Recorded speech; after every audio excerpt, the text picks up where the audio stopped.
అన్నదాత అన్నదాత మీ అన్నదాత, చెమటోడ్చి ఆహారాన్నందించే రైతన్నా, అనునిత్యం నీ కండదండగా నిలిచే నేస్తం ఎవరన్నా. అన్నదాత అన్నదాత మీ అన్నదాత.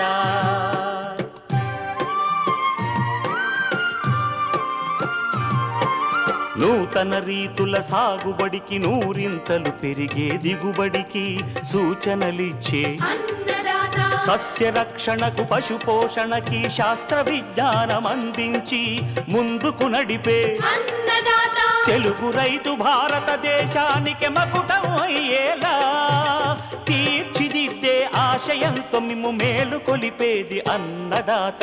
అన్నదాత అన్నదాత మీ అన్నదాత. అన్నదాత అన్నదాత మీ అన్నదాత. అన్నదాత ప్రేక్షకులకు నమస్కారం. ఈనాటి ముఖ్యాంశాలు: వరి నాట్లు వేసే సమయంలో రైతులు తీసుకోవాల్సిన జాగ్రత్తలు, క్రొత్తగా ప్రకృతి సేద్యాన్ని ప్రారంభించే రైతులకు సూచనలు,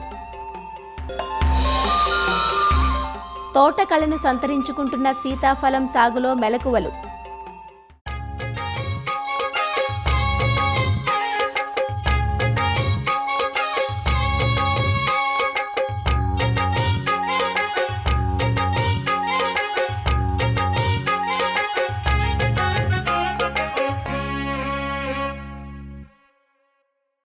ఈ 7 వర్షాలు కొద్దిగా ఆలస్యమైన గత కొన్ని రోజులుగా ఆశాజనకంగా ఉండడంతో వ్యవసాయ పనులు జోరందుకున్నాయి.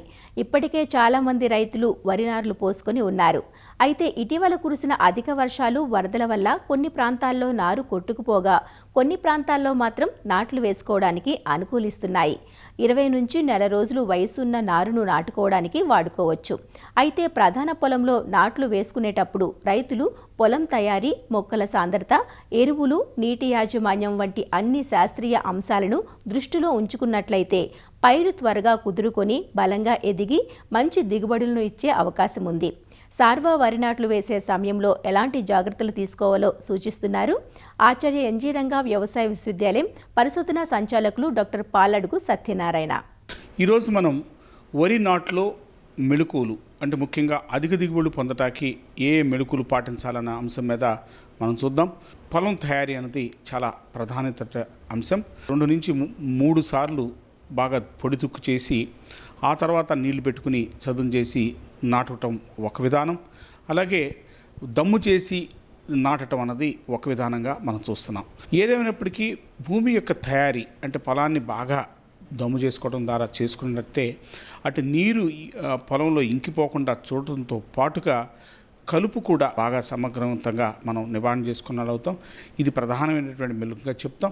ఎంపిక చేసుకున్న రకానికి 140 నుంచి 150 రోజులు కాలపరిమితి అయినప్పుడు మనం నత్రజని కానీ, భాస్వరం కానీ, పొటాష్ కానీ, జింక్ కానీ మనం ఒక నిర్దిష్ట సమయంలో వేసుకున్నట్టయితేనే దిగుబడులు బాగా వస్తాయి. కాబట్టి ప్రధానంగా నాటుకు ముందుగా భాస్వర ఎరువులు అటు సింగిల్ సూపర్ ఫాస్ఫేట్ రూపంలో వేసుకునేవాళ్ళు మనకు ఆఖరి దమ్ములో ముందుగాను లేదా ఆఖరి దుక్కులో ముందుగాను వేసుకుని దాన్ని చదును చేసుకుని ఆ తర్వాత నాటినట్టయితే భాస్వరం వెంటనే భూమికి స్థిరీకరించబడి మొక్కకి లభ్యత పొంది బాగా వేపుగా, అంటే బాగా పైరు పెరిగి ఎక్కువగా పిలకలు దొరికే అవకాశం ఉంటుంది. కాబట్టి మనం సిఫార్సు చేసినటువంటి భాస్వరం ఎరువులు మొత్తాన్ని కూడా బేసలుగా ముందుగానే వేసుకోవటం అన్నది తప్పనిసరిగా చేయాలి.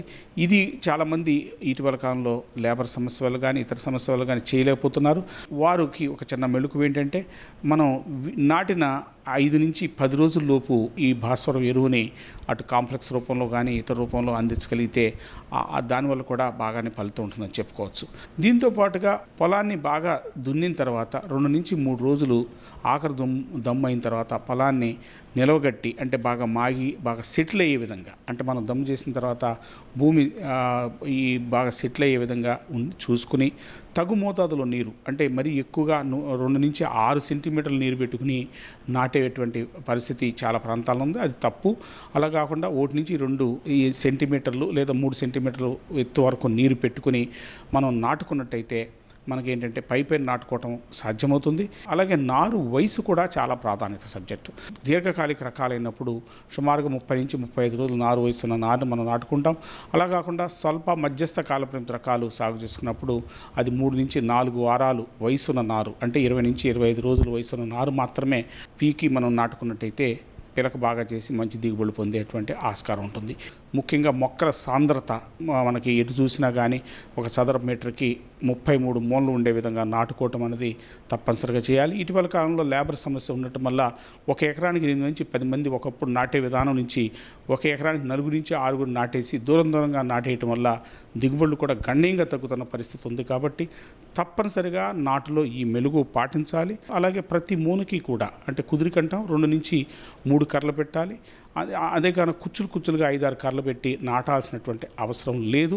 అలాగే నాటేప్పుడు పైపైన నాటడం వల్ల మనం వెంటనే మూన తిరిగి బలమైనటువంటి వేరు వ్యవస్థ కలిగి చేను పడిపోకుండా ఉండే ఆస్కారం ఉంటుంది. దీంతో పాటుగా నాటులో ప్రధానంగా కాలిబాటలు చాలా అవసరం.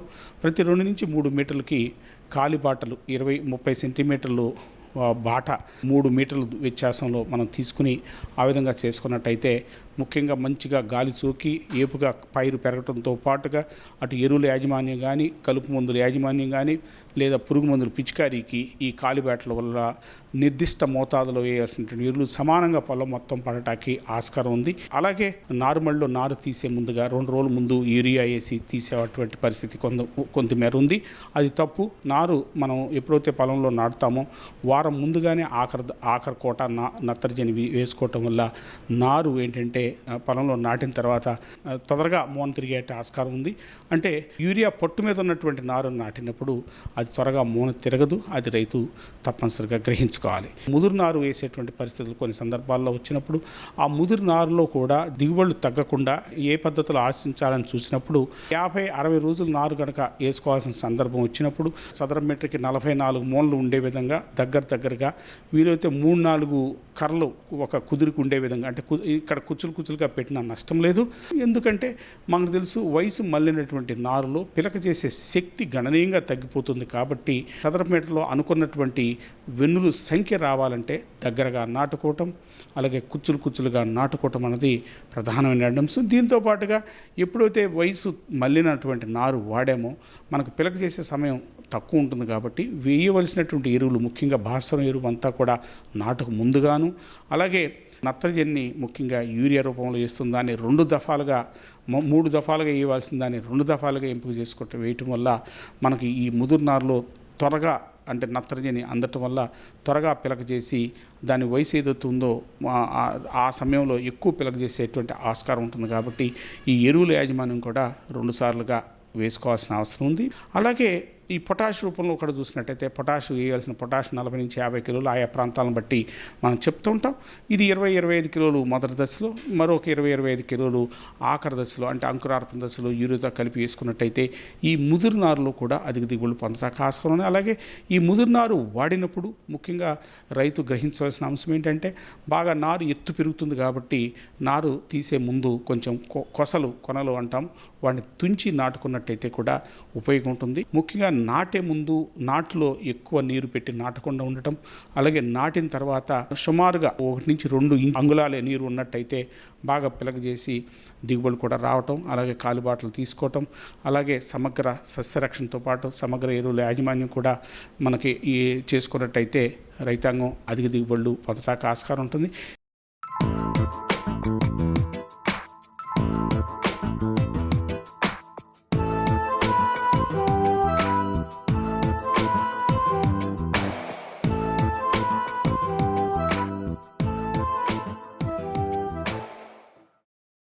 కేవలం శీతాకాలంలో లభించే మధుర ఫలం సీతాఫలం. ఒకప్పుడు అడవులు, పొలం గట్లు, బంజర్లకే పరిమితమైన ఈ వృక్ష సంపద మార్కెట్ గిరాకీ ఊపందుకోవడంతో ఇప్పుడు వాణిజ్య శైలిలోనూ తోట రూపును సంతరించుకుంటోంది. పండుగ వినియోగానికే కాక సీతాఫలం గుజ్జుతో ఐస్ క్రీంలు, పండ్ల రసాలు వంటి ఉప ఉత్పత్తుల జోరు కూడా పెరిగింది. సీతాఫలం వర్షాధారంగా పెరగటం, నీటి అవసరం తక్కువగా ఉండటం, చీడపీడల ఉధృతి అంతగా లేకపోవటం, సాగు సులువుగా ఉండటం, అన్ని రకాల నేలల్లో పెరగటం వంటి సానుకూలతలు ఈ తోటల సాగులో కలిసొస్తున్నాయి. జూన్ నుంచి డిసెంబర్ మాసం వరకు సీతాఫలం నాటుకునేందుకు అనుకూలమైన సమయం. మేలైన రకాలు, నాణ్యమైన అంటుమొక్కలు ఎన్నుకొని సాగులో శాస్త్రీయతను పాటిస్తే గిరాకీకి తగ్గ రాబడిని పొందవచ్చు. నాటిన 3వ సంవత్సరానికి సీతాఫలం మొదటి ఫలసాయాన్ని అందిస్తుంది. సీతాఫలం సాగులో మెలకువలు తెలియజేస్తున్నారు సంగారెడ్డి ఫల పరిశోధనా స్థానం సీనియర్ శాస్త్రవేత్త మరియు అధిపతి డాక్టర్ సుచిత్ర. సీతాఫలం మెట్ట భూముల్లో బాగా లాభదాయకంగా మనం పండించవచ్చు అనే విషయం మనందరికీ తెలిసిందే. ఇది ఆకులు ఎక్కువగా రాల్చే గుణం కలిగిన మొక్క కాబట్టి దీన్ని తేలికగా యాజమాన్యం చేసుకునే వీలుంటుంది. సీతాఫలం అనోనేసి అనే యొక్క జాతికి చెందింది. దీంట్లో మనకి సీతాఫలమే కాకుండా రామఫలము, లక్ష్మణ ఫలము, హనుమాన్ ఫలము, ఇంకా పాండ్ యాపిల్, ఇలాంటి రకాలు చాలా ఉన్నాయి. అయితే మనకి ఈ యొక్క సీతాఫలంలో కూడా మనకి దొరికే రకాలు కూడా చాలా ఉన్నాయి. సీతాఫలం చూసుకున్నట్లయితే మనకి కమర్షియల్గా వాణిజ్యపరంగా సాగు చేసే రకం బాలానగర్. అయితే ఇది కొంచెం పిరమిడ్ ఆకారంలో ఉండి మనకి కళ్ళు కొంచెం పెద్దగా కనిపిస్తాయి.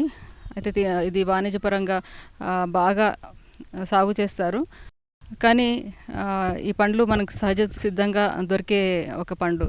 కానీ ఈ మధ్య కాలంలో దీన్ని యొక్క వినియోగం ఐస్ క్రీమ్ కంపెనీస్లో అధికంగా ఉండడం వల్ల, ఈ మార్కెట్ డిమాండ్ ఎక్కువగా ఉండడం వల్ల అనేక మంది రైతులు దీని సాగుకై ఎక్కువగా మగ్గు చూపుతున్నారు. అయితే ఇప్పుడు దీని సాగు విషయాన్ని చూసినట్లయితే మనకి మొదటి 2 సంవత్సరాలు కొంచెం మనం శ్రద్ధ వహిస్తే మిగతా మనకి ఎప్పుడైతే దిగుబడి వస్తుందో ఆ సమయం నుంచి మనం తేలికపాటి తడి కానీ ఒక స్వల్ప పోషక యాజమాన్యం చేసినట్లయితే మనం సక్సెస్ఫుల్గా లాభదాయకంగా ఈ యొక్క సీతాఫలం అనేది సాగు చేయొచ్చు. అయితే మనకి అంట్ల ద్వారా మనకి ప్రవర్ధనం జరుగుతుంది. అటువంటి ఒక మేలైన మొక్కల్ని మనం సెలెక్ట్ చేసుకొని వాటిని గుంటల్లో నాటవలసిన అవసరం ఉంటుంది. అయితే ఇది ఒక గుంటకి వచ్చేసి ఒక 10 నుంచి 15 కేజీల పశువుల ఎరువు వేసి గుంట మధ్యలో యొక్క మొక్కను నాటుకోవాల్సిన అవసరం ఉంటుంది. నాటిన దగ్గర నుంచి మనకి తేలికపాటి తడి ఇస్తూ ప్రతి 15 రోజులకి అవసరాన్ని బట్టి, అంటే వర్షం రాకపోతే నీరు ఇవ్వాల్సిన అవసరం ఉంటుంది. అయితే ఎరువుల యాజమాన్యం వచ్చేసరికి మనకి ఒక్కొక్క మొక్కకి లేత మొక్కలు కాబట్టి కేవలం 50 గ్రాముల యూరియా, 50 గ్రాముల సూపర్, 50 గ్రాముల పొటాష్ తొలకరి వర్షాలప్పుడు, అలాగే అక్టోబర్ మాసంలో 2 సార్లు ఇవ్వవలసిన అవసరం ఉంటుంది. 2 సంవత్సరాల తర్వాత 3వ సంవత్సరం నుంచి కాపు అనేది రావడం జరుగుతుంది. 5వ సంవత్సరం నుంచి మనకి వాణిజ్యపరంగా మంచి దిగుబడి అనేది వస్తుంది. అయితే ఇప్పుడు ఈ యొక్క ఆకురాల్చే గుణం ఎప్పుడు ఉంటుందంటే జనవరి నుంచి మే వరకు కూడా ఈ ఆకురాల్చే గుణం ఉంటుంది. ఈ జనవరి నుంచి మేలో ఈ యొక్క సుప్తావస్థ దశలోకి వెళ్తుంది ఆకురాల్చి. అలాంటి సమయంలో మనం ఎటువంటి యాజమాన్యం చేపట్టాల్సిన అవసరం లేదు. అయితే మనకి సమ్మర్ షవర్స్, అంటే వేసవిలో కొంచెం జల్లులు పడ్డప్పుడు ఆకు అనేది చిగురిస్తుంది. అయితే తొలకరి వర్షాలప్పుడు ఆకు చిగురించి పెద్దగా అయిపోయి దాని తర్వాత పూత అనేది ఆరంభమై జూన్ జూలైలో ఆగస్ట్ నుంచి పిందె పట్టడం అనేది జరుగుతుంది. అయితే ఈ యొక్క తొలకరి వర్షాలు స్టార్ట్ అయినప్పుడు మాత్రం మనకి ఎరువుల యాజమాన్యం స్వల్పంగా చేపట్టినట్టయితే అధిక లాభాలు పొందవచ్చు. అయితే అంటే 3 సంవత్సరాలు పైబడిన యొక్క తోటలో 250 గ్రాములు, అంటే పావు కేజీ ఏదైనా కూడా యూరియా కానీ, పొటాష్ కానీ, సూపర్ కానీ ప్రతి మొక్కకి 2 సార్లు ఈ పావు కేజీని 2 భాగాలుగా చేసుకొని తొలకరి వర్షాలు వచ్చినప్పుడు ఒకసారి, అలాగే అక్టోబర్లో ఒకసారి వేసినట్లయితే ఎరువుల యాజమాన్యం సరిపోతుంది. అవసరాన్ని బట్టి సూక్ష్మ ధాతు లోపాలు ఏమన్నా ఉంటే ఒక 5 గ్రాముల అగ్రోమిన్ మ్యాక్స్ కానీ సూక్ష్మ లోపాలు నివారించడానికి వాటిని మనం స్ప్రే చేసుకునే అవకాశం ఉంటుంది. ఈ నీటి యాజమాన్యం కూడా చాలా సులభం. ఎందుకంటే ఇది పూత వచ్చేటప్పటికి వర్షాలు బాగా వస్తాయి కాబట్టి, వర్షాలకి పూత వస్తుంది కాబట్టి నీరు ఇవ్వాల్సిన అవసరం ఏమీ ఉండదు. అయితే ఈ యొక్క జూన్ జూలై నుంచి సెప్టెంబర్ అక్టోబర్ లోపల మనకి కాయ అనేది కోతకు వస్తుంది. అయితే ఎప్పుడైనా వర్షాభావ పరిస్థితులు, ఇప్పుడు ఈ 15 రోజుల నుంచి వర్షం రాని పక్షంలో కాయ ఎదుగుతున్న దశలో ఒక్క తేలికపాటి తడి ఇస్తే మాత్రం ఈ సంవత్సరం అంతా కూడా సరిపోతుంది. అయితే ఈ బాలానగర్ వెరైటీ చూసినట్లయితే మనకి ఒక్క చెట్టుకి 80 నుంచి 100 కాయలతో ఒక ఎకరానికి చూసినట్లయితే 8 టన్నుల వరకు దిగుబడి వచ్చే అవకాశం ఉంటుంది. అయితే కాయ కూడా మనకి పక్వానికి వచ్చి, అంటే మనకి మామిడిలాగా, అరటిలాగా దీనికి పక్వానికి ఒక ఇథిలిన్ గ్యాస్ కానీ, రైపనింగ్ చాంబర్స్ కానీ ఇటువంటివి ఏమీ అవసరం లేదు. కేవలం న్యూస్ పేపర్స్తో మాత్రం వాటిని కప్పి, అలాగే ఒక క్లోజ్డ్ రూమ్స్లో వీటిని పెట్టినట్లయితే ఈ రైపనింగ్ కూడా చాలా ఈజీగా, సులభంగా ఉంటుంది. ఒకప్పుడు మనకి దీంట్లో పెస్ట్ అనేవి, డిసీజెస్ అనేవి ఎటువంటి ఇవి లేవు, చీడపీడలు అనేవి లేవు. కానీ ఈ మధ్య కాలంలో మనకి పిండి నల్లి అనేది కొంచెం అధికంగా కనిపిస్తుంది. పిండి నల్లిని కూడా మనకి సహజ సిద్ధంగా కూడా కంట్రోల్ చేసుకోవచ్చు. కొన్ని రకాల ఆయిల్స్, అంటే పెట్రోలియంకి సంబంధించిన ఏదైనా ఆయిల్, పారాఫిన్ అనేది, అంటే పెట్రోలియం ఉత్పత్తి చేసేటప్పుడు పక్కకి ఒక బై ప్రోడక్ట్ వస్తుంది. ఆ బై ప్రోడక్ట్స్తోనే తయారు చేసిన ఒక ఆయిల్ని మనం స్ప్రే చేసుకొని నివారించుకోవచ్చు. సో అలాగే మనం వేప నూనెను కూడా స్ప్రే చేసుకోవచ్చు. సో లేకపోతే అక్టోబర్ మాసంలో మనకి బాగా నీళ్లు పెట్టినట్లయితే, సో ఒక 2 రోజులు, ఒక 48 గంటలు వాటర్ బాగా పెట్టినట్లయితే ఈ భూమిలో ఉండే ఒక పిండి నల్లి పిల్లలు ఏదైతే ఉన్నాయో సో అవన్నీ చంపుకునే అవకాశం ఉంటుంది. అయితే ఈ యొక్క పిండి నల్లిని తినే కొన్ని మేలు చేసే పురుగులు కూడా మనకు అందుబాటులో ఉన్నాయి. వాటిని పెంకు పురుగులు అంటారు, మేలు చేసే పెంకు పురుగులు. సో వాటిని ఒక చెట్టుకి 10 చొప్పున విడుదల చేసినట్లయితే ఈ యొక్క తల్లి పిల్ల పురుగుల్ని తినేసి చాలా వరకు కంట్రోల్ చేసుకునే అవకాశం ఉంటుంది. అయితే అధిక మోతాదులో మనకి పిండి నల్లి కనిపించినట్లయితే మనము అసిఫేట్ అనే మందుని 1.5 గ్రాములు లీటర్ నీటికి కలిపి మనం పిచికారీ చేసుకోవచ్చు. అయితే ఈ మధ్య కాలంలో పండు ఈగ కూడా మనకి కనిపిస్తుంది. అంటే పక్వానికి ఒక 10-15 రోజుల ముందు ఒక పండు ఈగ అనేది లోపల ప్రవేశించి ఆ పిల్ల పురుగులు లోపల తిని నాశనం చేయడం అనేది జరుగుతుంది. దీని ద్వారా లోపల ఇక పల్ప్ ఏదైతే ఉందో అవన్నీ కూడా ఒక బ్రౌన్ కలర్గా మారి పంట అనేది నష్టపరుస్తుంది. అయితే అటువంటి సమయంలో మనము వేప నూనెకి సంబంధించినవి ఏవైనా స్ప్రే చేసుకోవచ్చు.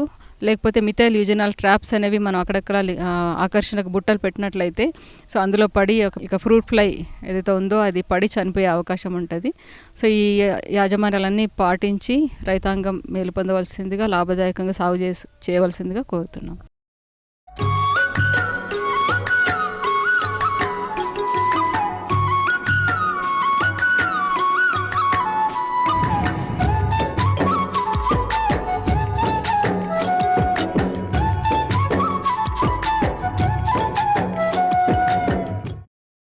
నేటికి 60% పైగా వ్యవసాయంపైనే ఆధారపడి జీవిస్తున్న మన దేశంలో సాగురంగం గాడి తప్పుతోంది. విచ్చలవిడిగా రసాయనాల వాడకంతో తాత్కాలికంగా దిగుబడులు పెరుగుతున్నా దీర్ఘకాలంలో మాత్రం ఆరోగ్యానికి చేటు చేస్తున్నాయి. భూమి జవసత్వాలు కోల్పోయి చౌడుబారుతోంది. పంటల్లో మిత్రజీవులు చనిపోయి జీవ వైవిధ్యం దెబ్బతింటోంది. చీడపురుగులు రసాయన మందులకు నిరోధక శక్తిని పెంచుకుంటున్నాయి. పంట ఉత్పత్తులు సైతం విషతుల్యంగా మారుతున్న దుష్పరిణామాల దృష్ట్యా అందరి దృష్టి సేంద్రియ వ్యవసాయం వైపు మళ్లుతోంది. ఈ విధానంలో దేశీ విత్తన రకాలను ఎంపిక చేసుకుని ఎటువంటి రసాయనాలను ఉపయోగించకుండా పూర్తిగా ప్రకృతి సేద్య పద్ధతులను ఆచరణలో పెట్టడం ద్వారా నాణ్యమైన ఆరోగ్యవంతమైన ఉత్పత్తులను పొందవచ్చునంటూ క్రొత్తగా ప్రకృతి సేద్యం ప్రారంభించాలనుకునే రైతులకు సూచనలు ఇస్తున్నారు ఆచార్య ఎన్జీ రంగా వ్యవసాయ విశ్వవిద్యాలయం, పశ్చిమ గోదావరి జిల్లా వెంకటరామన్నగూడెం కృషి విజ్ఞాన కేంద్రం మృతికా విభాగం శాస్త్రవేత్త డాక్టర్ రాఘవేందర్ రెడ్డి. ఈ ప్రకృతి వ్యవసాయం అనేది ప్రకృతిలో భాగంగా మనం ఎటువంటి రసాయనాలు వాడకుండా పండించే విధానాన్ని ప్రకృతి వ్యవసాయం అని అంటాము. వీటిలో ఏ హెర్బిసైడ్స్ కానీ, ఫెర్టిలైజర్స్ కానీ, పెస్టిసైడ్స్ కానీ మరియు ఇతర ఎలాంటి జెనెటికల్లీ మాడిఫైడ్ సీడ్స్ కానీ లేకుండా పండించే వ్యవసాయ పద్ధతి. మామూలుగా సీడ్ ట్రీట్మెంట్ కోసం మనము వివిధ రకాల కెమికల్స్ వాడే బదులు ఈ ప్రకృతి వ్యవసాయంలో బీజామృతం వాడతాము. ఈ బీజామృతం వాడడం వల్ల ఫంగస్ డిసీజెస్ కానీ లేకపోతే సాయిల్ బార్న్ డిసీజెస్ కానీ తగ్గించుకునే అవకాశం ఉంటుంది. దాని తర్వాత మనం ఫెర్టిలైజర్స్ బదులు దీంట్లో జీవామృతం వాడతాము. జీవామృతం 2 రకాలు, ఒకటి ద్రవ జీవామృతము, రెండవది ఘన జీవామృతము. ఈ జీవామృతంలో మైక్రో ఆర్గానిజమ్స్, సూక్ష్మజీవులు బతకడానికి కావాల్సినటువంటి అన్ని రకాల సౌకర్యాలు, బెల్లము, పల్సు ఫ్లోర్, ఆవు పేడ, ఎర్రమన్ను ఇట్లాంటివి కలుపుకొని సుమారుగా ఒక 6 రోజుల పాటు తయారు చేసిన తర్వాత పొలానికి వాడతారు. ఈ 200 లీటర్లు ఒక ఎకరానికి ఒకసారి చొప్పున వాడాల్సి ఉంటుంది. ఇంకొక ముఖ్య కారకం ఏంటంటే దీంట్లో మల్చింగ్. ఈ కలుపు అనేది సుమారుగా 30-40% దిగుబడిని తగ్గించే అవకాశం ఉంటుంది. ప్రకృతి వ్యవసాయంలో ఎలాంటి కలుపు మందు వాడకుండా ఉండడం అతిపెద్ద సమస్య. అయితే ఈ కలుపు సమస్యను నివారించుకోవడానికి మల్చింగ్ అనేది సాధ్యమవుతుంది. మల్చింగ్ అనేది దాదాపు 2-3 రకాలుగా ఈ ప్రకృతి వ్యవసాయ పద్ధతిలో వాడచ్చు. ఒకటి లైవ్ మల్చింగ్, అనగా మన వరుసల మధ్యలో ఆకుకూరలు వేసి వీడ్స్కి కాంపిటీషన్ ద్వారా వీడ్స్ పెరగకుండా ఆకుకూరలు పెంచుకొని వాటిని రెండవ ఆదాయంగా మనం దీన్ని చూసుకోవచ్చు. రెండవది మన దగ్గర ఎండాకులు కానీ లేకుంటే కొబ్బరి ఆకులు ఇట్లాంటివి ఏమన్నా ఉన్నా వాటిని సన్నగా చాప్ చేసుకొని వరుసల మధ్య వేసుకున్నట్లయితే వరుసల మధ్యలో ఉండేటువంటి కలుపు రాకుండా చేసుకోవచ్చు. దీని ద్వారా ఇంకొక ప్రయోజనం ఏంటంటే నీరు ఆవిరి కాకుండా నీటిని సమగ్రంగా వినియోగించుకొని మరియు మొక్క వేర్లకు గాలి కూడా సరిగ్గా సోకే విధంగా ఇది పనిచేస్తుంది. నీటిని ఎలా వాడుకోవాలి ఈ ప్రకృతి వ్యవసాయంలో అనేదాన్ని మనము వ్యాప్స అని అంటాము. 4వ అతి ముఖ్యమైన కారకం. మనము ఎప్పటికీ కూడా భూమిని నీరు లేకుండా ఉంచకూడదు, అలాగే అధిక నీటిని ఉంచకుండా ఉండకూడదు. ఫీల్డ్ కెపాసిటీ అంటాం. అంటే నీటిని భూమి సరిగ్గా పీల్చుకునేటువంటి కండిషన్లో మాత్రమే పెట్టగలిగేదాన్ని వ్యాప్స అంటాము. ఇలా వ్యాప్స కండిషన్లో ఉంచడం వలన వేరుకు కావాల్సినటువంటి నీటితో పాటు గాలి కూడా సరిగ్గా సోకి మొక్క యొక్క ఫిజియోలాజికల్ గ్రోత్ అని అంటాము, అది బాగా జరిగి మొక్క ఏపుగా పెరగడానికి వీలవుతుంది. ఇవి 4టిని బాగా మెయింటైన్ చేసుకోగలిగితే ప్రకృతి వ్యవసాయంలో ఎలాంటి కెమికల్స్ లేకుండా కూడా మనము పంట పండించుకోగలము. ఇవే కాకుండా కొన్ని జాగ్రత్తలు తీసుకోవాల్సి ఉంటుంది. ఆ జాగ్రత్తలు ఏంటి? 1వది, ఎండాకాలంలో ఎటువంటి సూర్యరశ్మి డైరెక్ట్గా భూమికి తగలకుండా PMDS అంటే ప్రీ మాన్సూన్ డ్రై సోయింగ్, అంటే ఎండాకాలంలోనే వర్షం వచ్చే ముందరే ఈ రకరకాలైనటువంటి సీరియల్స్, పల్సెస్, ఆయిల్ సీడ్స్ను అన్నీ మిక్స్ చేసుకొని ప్రధాన పంట వేసుకుని ఒక 30 నుంచి 40 రోజుల ముందరే వాటిని చల్లుకొని 50% ఫ్లవరింగ్ స్టేజ్, అంటే సగం మొక్కలకు ఫ్లవరింగ్ వచ్చిన టైంలో వాటిని కలేదునగలిగితే నెక్స్ట్ వేసే ప్రధాన పంటకు అది అన్ని పోషకాలను సరైన సమయంలో ఇవ్వడానికి అవకాశం ఉంటుంది. 2వది, ఎండాకాలంలో సేంద్రియ కర్బనము ఆవిరి కాకుండా మరియు ఇతర పోషకాలు భూమిలో అలాగే ఉండడానికి ఉపయోగపడుతుంది. 3వది, వర్షం వచ్చిన టైంలో అధిక పోషకాలు కలిగినటువంటి పైపొర కొట్టుకుపోకుండా అలాగే భూమిలో ఉంచడానికి కూడా ఈ PMDS ఉపయోగపడుతుంది. దాని తర్వాత రబీ కంటే ముందర టైం దొరికినట్లయితే ఖచ్చితంగా తిరిగి మళ్ళీ RDS, అదే PMDS గింజల్ని RDSగా వాడుకుంటాము. రబీ డ్రై సోయింగ్ అని అంటాము. ఖరీఫ్కి రబీకి గ్యాప్ ఉన్నట్లయితే దీన్ని వాడుకోవాల్సి ఉంటుంది. తర్వాత రబీ అయిపోయిన తర్వాత కూడా భూమిని ఎటువంటి పరిస్థితుల్లో కూడా ఎండకు సోకనివ్వకుండా పూర్తిగా కప్పి ఉంచాల్సిన పరిస్థితి ఏర్పడుతూ ఉంటుంది ఈ దీంట్లో. ఇప్పుడు మనం ప్రకృతి వ్యవసాయం కొత్తగా చేపట్టినట్లయితే చుట్టూ మనకు రసాయన ఎరువులు వాడే పొలం ఉన్నట్లయితే కొద్దిగా బఫరింగ్ జోన్ ఏర్పాటు చేసుకోవాల్సి ఉంటుంది. బఫరింగ్ జోన్ అంటే కెమికల్స్ వేసే పొలాల్లోంచి మన పొలాల్లోకి నీరు కానీ లేకపోతే ఇతరత్ర ఏమైనా మన పొలాల్లో సోకే అవకాశం ఉంటుంది. కొద్దిగా బఫరింగ్ జోన్ ఏర్పాటు చేసుకోగలిగితే ప్రకృతి వ్యవసాయంలో చేసేటువంటి పంటకు ఎటువంటి అడ్డంకి లేకుండా కూడా ఉంటుంది. సాధారణంగా ఒకే పంటకు పోకుండా ఎత్తుకు తగినట్లు పంట యొక్క ప్రణాళికను సిద్ధం చేసుకోవాలి.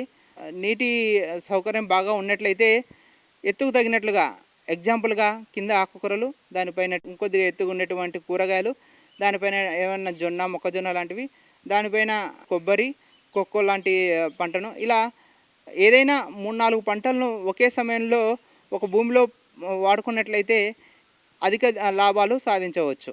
వీటితో పాటు అతి ముఖ్యమైనది మరియు చాలా అవసరమైనది పాడి పంటలు. 1 లేదా 2 ఆవులు లేకుంటే ఏదైనా పాడి ఖచ్చితంగా మనకు మన పొలంలో ఉండాలి. ఇలా 1 లేదా 2 ఆవులు ఉండడం వల్ల మినిమం ఒక 10 నుంచి 15 ఎకరాలకు కావాల్సినటువంటి జీవామృతంతో పాటు ఇతరత్ర ఏవైనా కూడా మనము వీటి నుంచి సాధించుకోవచ్చు. సాధారణంగా రైతులు ఇబ్బంది పడేది రోగాలు మరియు పురుగుల గురించి. ఈ రోగాలు, పురుగులకు ప్రకృతి వ్యవసాయంలో కషాయాలు తయారు చేసుకోవచ్చు. ముఖ్యంగా నీమాస్త్రం, అగ్నాస్త్రం, బ్రహ్మాస్త్రం మరియు వావిలా కషాయం లాంటివి ఉపయోగించుకొని పురుగులను కంట్రోల్ చేసుకోవచ్చు. పుల్లటి మజ్జిగ కానీ లేకుంటే ఆవు మూత్రం కానీ ఇలాంటివి వాడి ఏదైనా రోగం వస్తే వాటిని తగ్గించుకోవచ్చు. సాధారణ వ్యవసాయం చేసే పద్ధతుల్లో రోగం వచ్చిన తర్వాత మనము కెమికల్స్ కొడతాము. ఈ ప్రకృతి వ్యవసాయ పద్ధతుల్లో రోగం రాకముందుకే దీన్ని స్ప్రే చేసుకుంటే రోగం రాకుండా చేసుకోవచ్చు. ఎందుకంటే రోగం వచ్చిన తర్వాత దీన్ని తగ్గించుకోవడం కొద్దిగా కష్టతరమైనటువంటి పని. ఇలాగా ప్రకృతి వ్యవసాయం చేస్తూ మన నేలల్లో తగ్గినటువంటి పోషకాలను మరియు నేలల్లో తగ్గినటువంటి సేంద్రియ కర్బనంను పునరుద్ధరించుకొని అధిక లాభాలు సాధించుకోవచ్చు. అయితే మొదటి 1-2 సంవత్సరాలు మనకు దిగుబడి తక్కువగా వచ్చినప్పటికీను దాని తర్వాత ఖర్చుకి తగినటువంటి ఆదాయం ఖచ్చితంగా వస్తుందని ఈ రైతుల యొక్క అనుభవాలు తెలియజేస్తున్నాయి.